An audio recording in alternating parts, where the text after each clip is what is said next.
We're very happy to have the Oliver Wyman Global Executive Mobility Forum to come today in the Dubai World Expo site.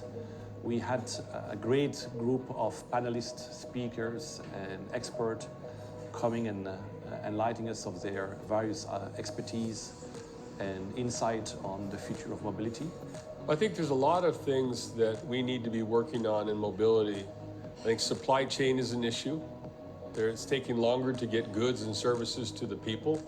And it was really the weaknesses in the supply chain were exacerbated during the pandemic.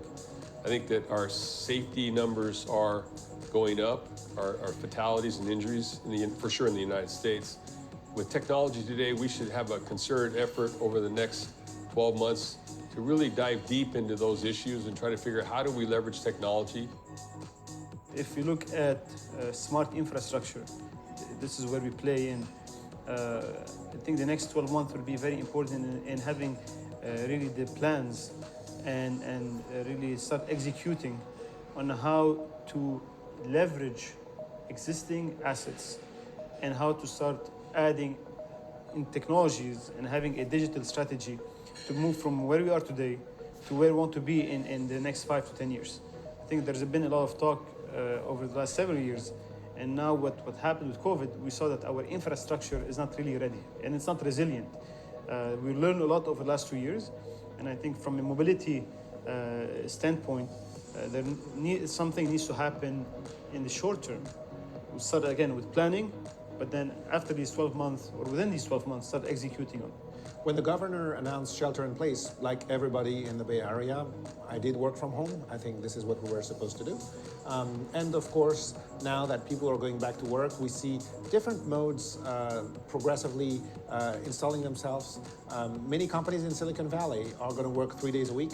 And so in following the same way at the university, we're back to work.